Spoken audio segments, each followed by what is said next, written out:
On today's episode. Yo guys, check this out. This is pathetic. This is literally one of the biggest hack jobs I've ever seen. This is crazy. It's amazing how people will just lie right to your face. So I hope you're watching this, dude. At least it's got a pair of tits on. I want to fire this thing up so we can see what it sounds like. Now that we've taken the CVT out of the equation, Custom exhaust on this thing. And I think that would look pretty decent. Check out the carnage. This thing is totally thrashed. what's going on, guys? You can probably see what we're working on tonight. We're going to strip this thing down and get to the bottom of the weird noise that's coming from the transmission or engine or whatever it is. All right, so I think we'll move from the front to the back. And in order to get this hood off, it looks like we have to remove these snorkels. So that'll be the first order of business. It looks like it's just zip tied on.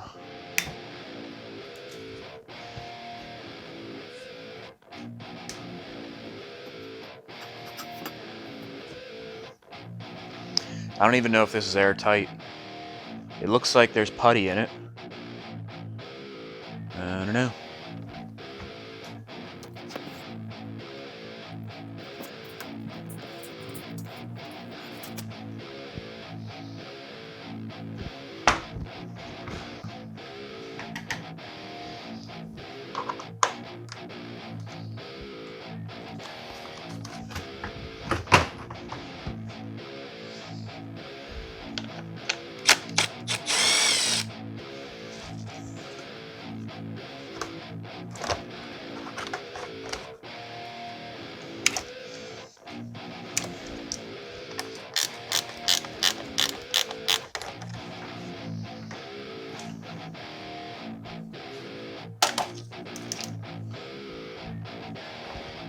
Well, this is definitely getting interesting, and this ain't no ATV, man. This thing is a pain in the ass to disassemble. You can see this PVC system kind of goes around and comes out here, and you can see, I think, it looks like there's an inlet right here. That's probably where it goes in the OEM location. It looks like there's a boot, and that boot probably goes right in here. And on this side, that's probably the normal intake right there. I can imagine that this long snorkel system going all the way around there and then up here with all those bends, that's probably pretty restrictive. I mean, I would imagine anyway. Unless there's like multiple, yeah, I mean, that has to be pretty restrictive, seriously. If that small tube is is the only inlet here, that seems really restrictive. I imagine there's no other openings because if there were, then there would be no point to this snorkel system. So we'll take that off because I mean, this opening back here, it's all protected by mud guards, and I don't really plan on that's over 3 feet in the air. I don't plan on mudding this like crazy. I can't ever imagine having mud that high. I mean, you'd seriously have to be going like hardcore with this thing. So I don't plan on doing that stuff. I don't like this thing. I'm taking it off. And I'm trying to take my time so that stuff like this doesn't happen. This was already broken. It looks like somebody tried fixing it. There's a screw up underneath. So it's easy to do stuff like that. It's hooked up in so many places, you wouldn't even know it. So you start yanking on this stuff, and that's how you snap things. So let's get to it.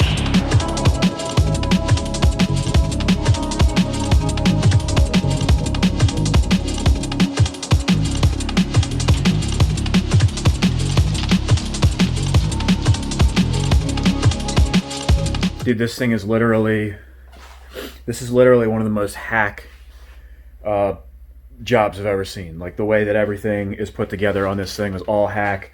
It's like self-tappers. I don't think any of these are actual Can-Am fasteners or anything. Dude, this is terrible. Let me show you. So first off, everything was put together incorrectly, using incorrect fasteners and stuff.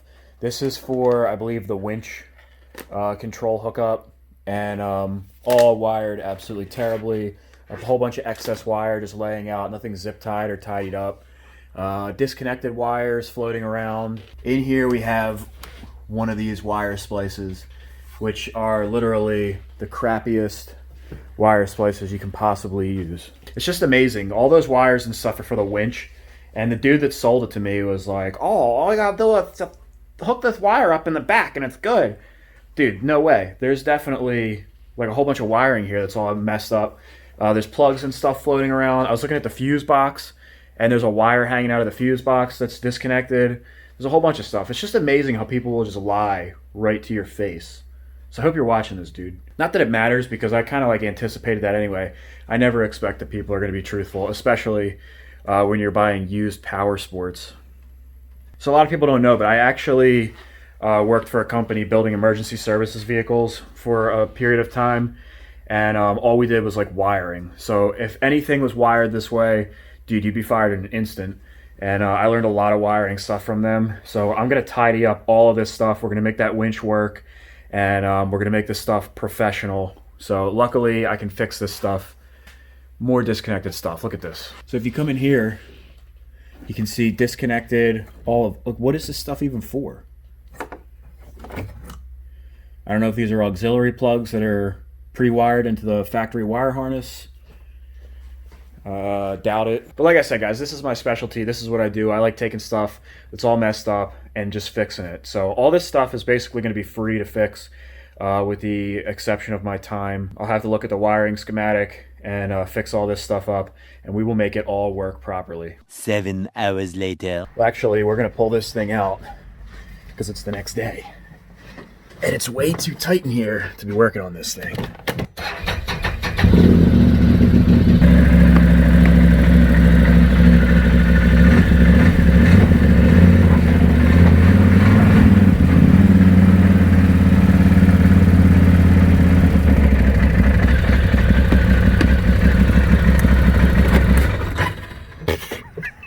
You know what I just noticed? This spring is upside down. Look at this one over here. And then look at this one. Also, this skid plate thing is missing on this side. Realistically, I don't think that's doing anything. So I'll take that one off just to make it match. What the heck, dude? Total hacks.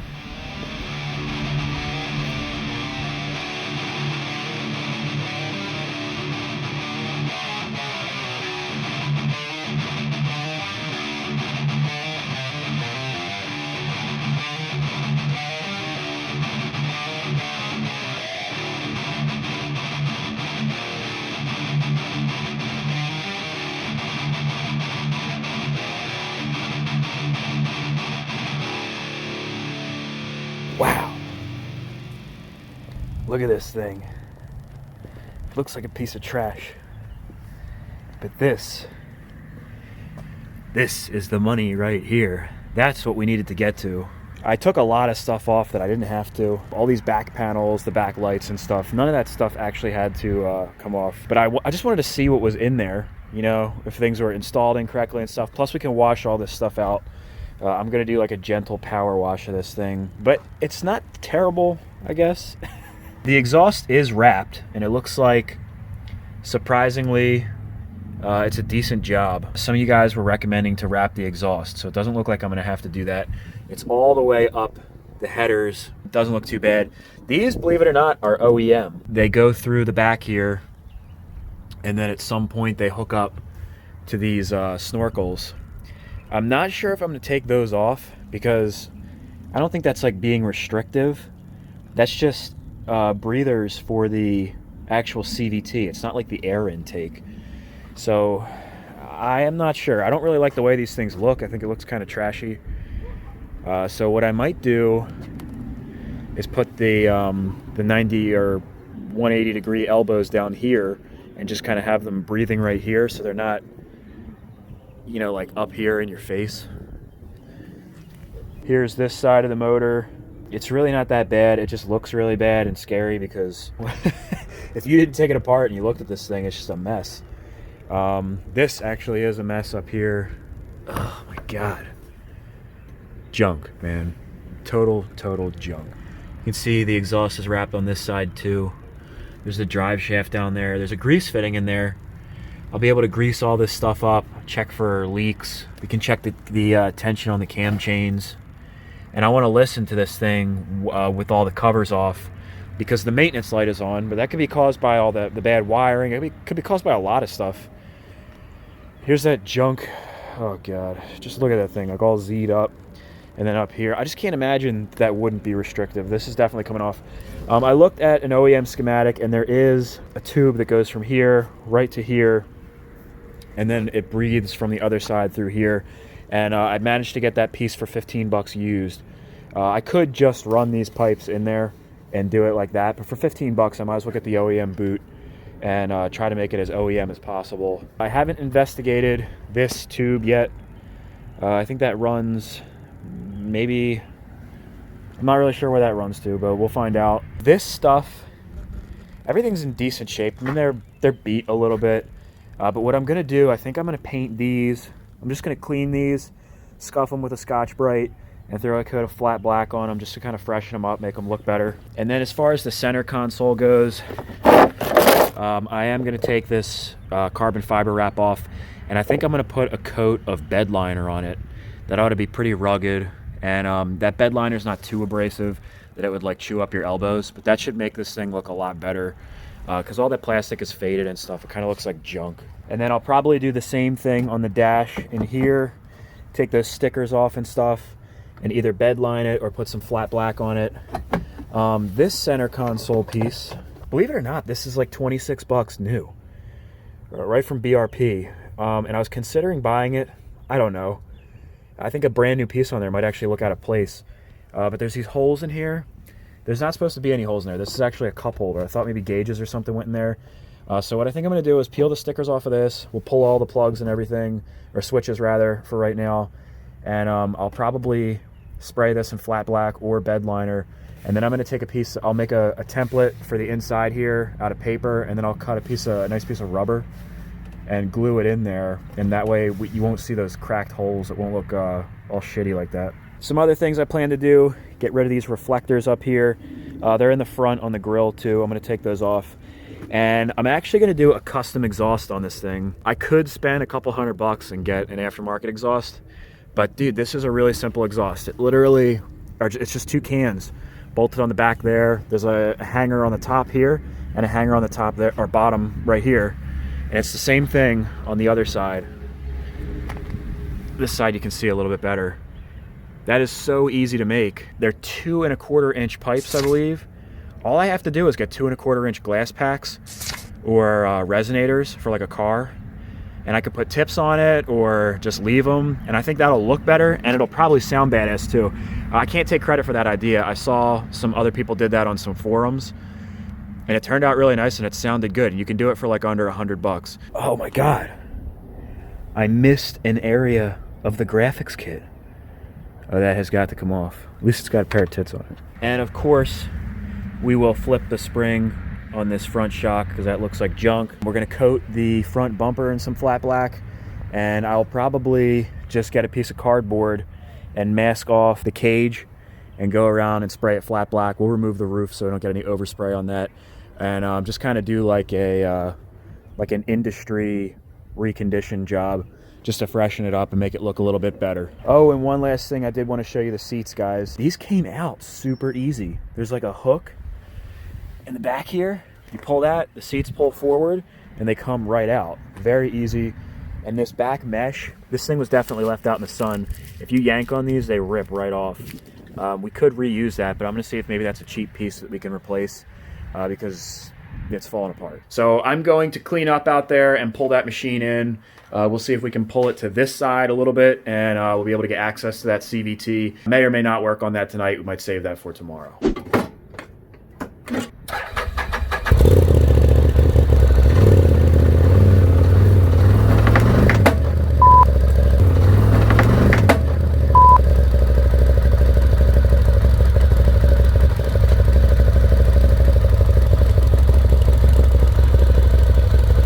That was dumb.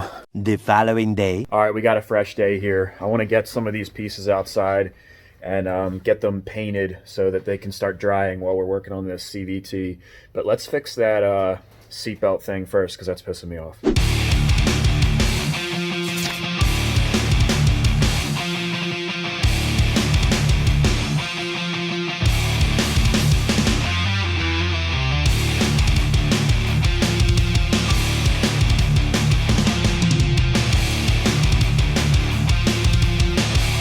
I feel better now. So what I want to do now is take off this CVT cover. It looks like they have access holes down here to get to the bottom bolts, so you don't have to like take the exhaust off. I'm sure they wouldn't design it that way, that you'd have to take the exhaust off, because changing a belt is kind of like routine maintenance. Oh yeah, these are definitely access holes. You can see that. So this shouldn't be too hard to take off.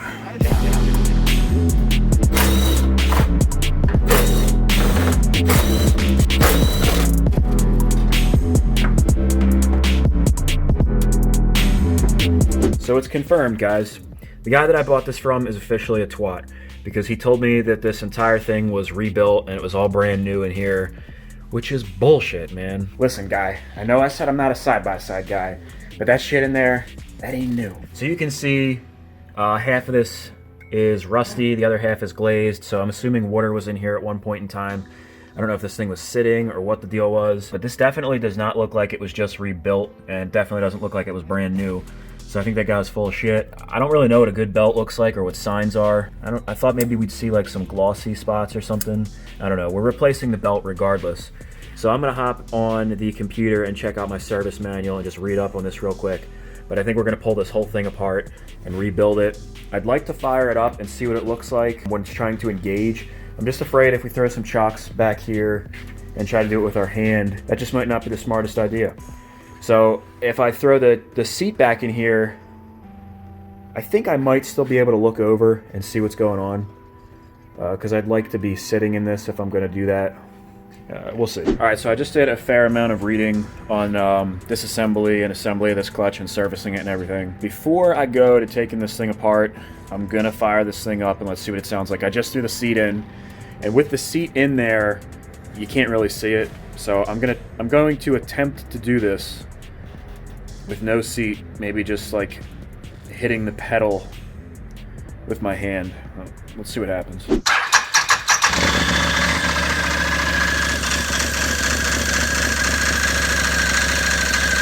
Well, you can hear that thing's already making weird noise. Now I've got chocks behind the wheels, so I think we should be okay. But you can hear it making noise. It's making like a chatter noise. All right, I'm gonna give it a little bit of gas.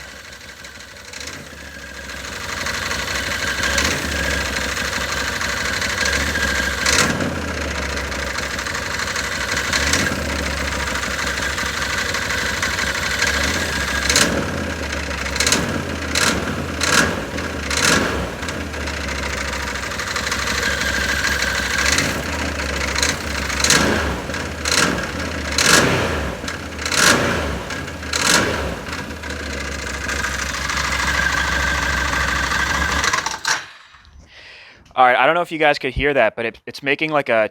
That's definitely where the sound is coming from. There is no doubt in my mind. That's f***ing awesome, because that means that the engine is probably fine. Apparently, if you thread this in, that's supposed to make it so you can take the belt off.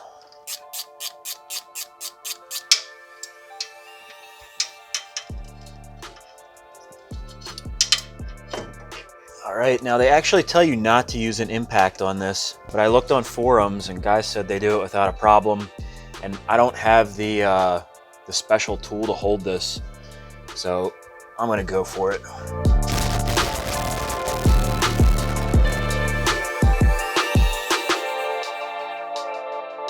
And then we have this special tool, and I picked this up for like 17 bucks. I think it works on most Can-Ams.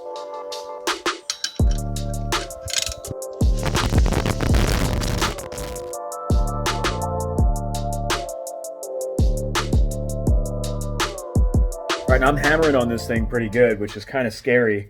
It kind of makes me feel like I'm gonna strip something out or something's gonna break. That's usually what happens when you start forcing things. So I just did a little bit of research, and I found another video from a side-by-side channel, and apparently it's kind of common that this happens on snowmobiles and other side-by-sides. So they have a trick for getting these things off. You fill it with grease and oil. So I'm gonna put some grease in there with the grease gun, and then then you thread that pulling tool in there, And this dude's like hammering in the video. It's like smoking because it's getting so hot, and it builds up so much pressure that the damn thing actually pops off and hits him in the face. So what the hell, man? I'm gonna try it. I feel a little bit better now that I saw that video. I mean, he hits it for a long time with the impact gun. So let's try it out. All right, guys, I got you on the wide angle. I put a couple dots with a paint pen on this tool so that we can make sure it's still spinning. So I'm gonna pull it out, pump some grease in there. Let's see what we can make happen.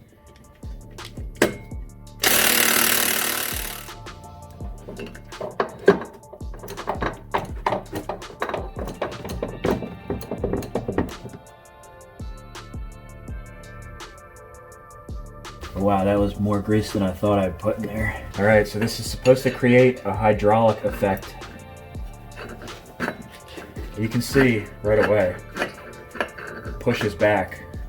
Really curious to see what happens here. And they also say you can put Teflon tape around your threads to make sure you get a better seal. Let's see what happens without it though. Now, while trying to remove this primary clutch, it took an excessive amount of time, even with this powerful impact gun. This is an M18 with about 500 foot-pounds of power, and to be hammering on something for this long can be really scary. That's usually when you break something. So I wanted to give you guys a realistic idea of just how much time it actually took of constant impacting on this thing.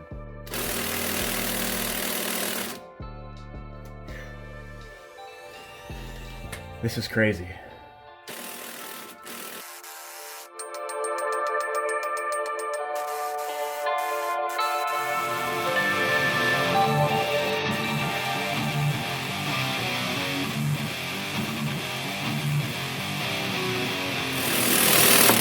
Woo!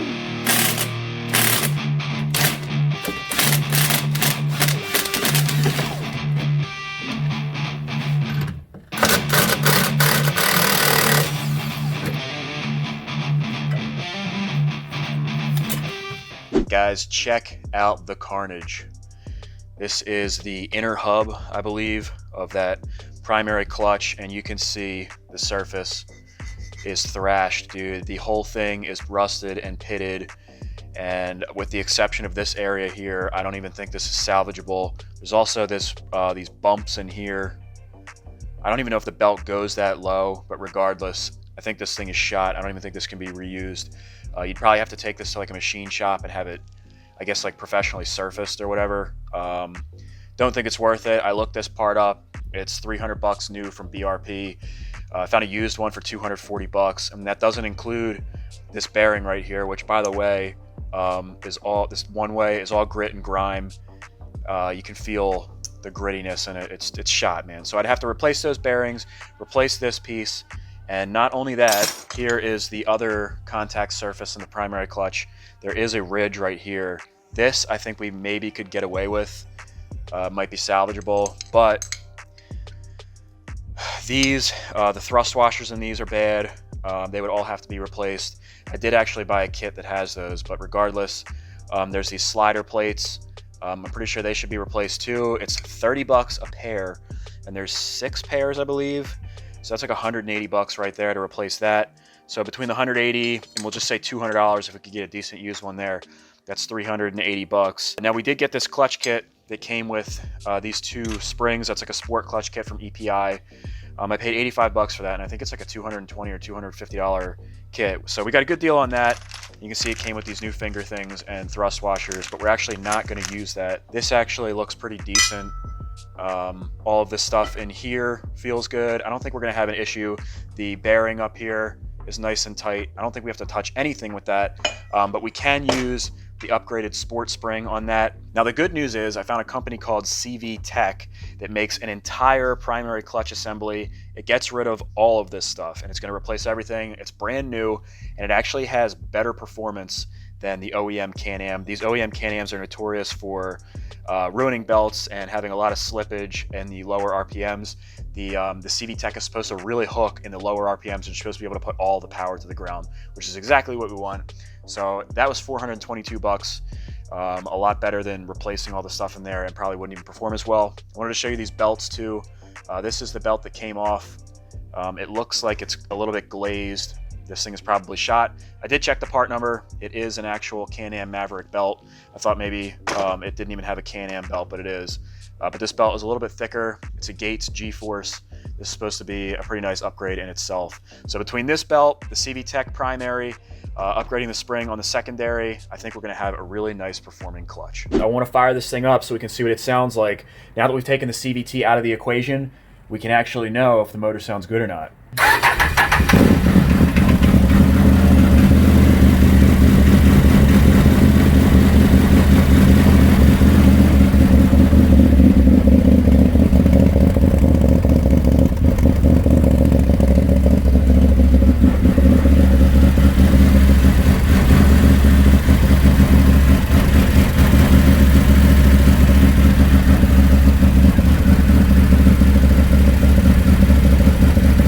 You know what's interesting is the maintenance light went away.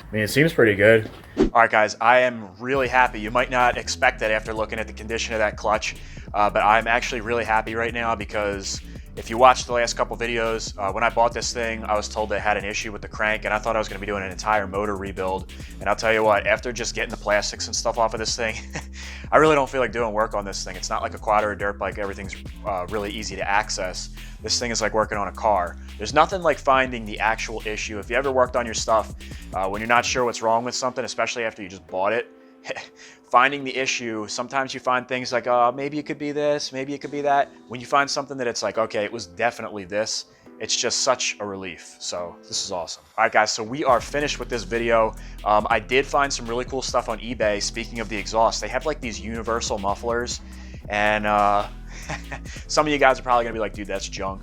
But I think for under $100 we can make a really sick exhaust system, and it might not be as nice as like a top-notch $500 to $1,000 system, and it's a slip-on. We're not doing a full system, but they're expensive, dude. They're literally like $500 to $1,000 for this thing. But for $100, I think we can make a pretty sick one. I'll show you. Well, that's how we'll wrap this video up. We'll hop over to the computer, and I'm going to show you exactly the ones I'm looking at. I think it's pretty cool, man. All right, guys, check it out. So we are here on eBay, and I'm just going to type in 51 millimeter muffler. So 51 millimeters is about 2 inches, which is the exact size that we need for the Maverick. And you can see right away they have these universal mufflers. Now, I was originally looking at like car mufflers, resonators, and I found a chambered muffler that was pretty neat, but it was 2.5 inches, or 2.25 rather, which is a little too big. Then I stumbled upon these things, and I think this will actually look a little bit more legit. And now this is probably the first one that I would even consider.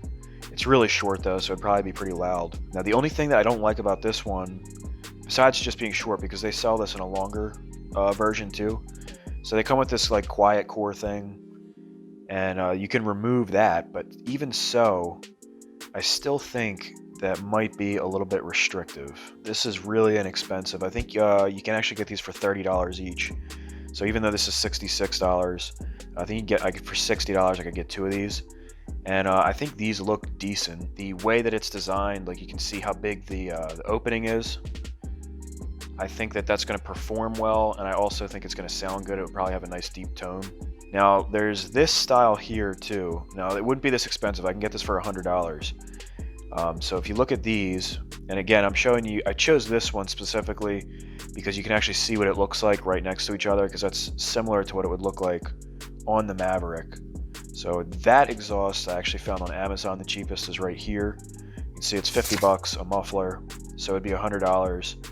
And just like those other ones, it has like that quiet core thing, but you can take that out, which is how I would run it. So they have these ones that look like Two Brothers exhaust, and I would actually choose this one, but they're $100 each. And this is actually from China too, so we couldn't even do that. But I think I did find these in the US for about $100. So that'd be $200, which really, I mean, that's not bad either. But if I'm gonna get a knockoff exhaust, I really don't want to spend too much money for it. The whole idea is to save money, so we're gonna do an economy exhaust. Then there's this one here. This kind of looks like similar to an HMF. that really wouldn't look bad either. Here's an example of the longer version of that one muffler that I brought up first. You can see, I just don't know if this triangular exhaust port would be restrictive or not. It would look kind of trick to have these sideways.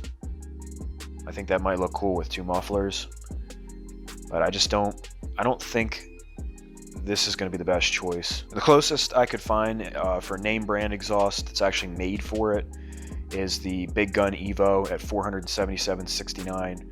So it's a huge difference. We're literally talking 5 times the price. So let me know in the comment section below if you think this is a good idea or if you think it's going to turn out like junk. I appreciate you all watching. Please give me a thumbs up if you enjoyed this content, and I will see you guys in the next video.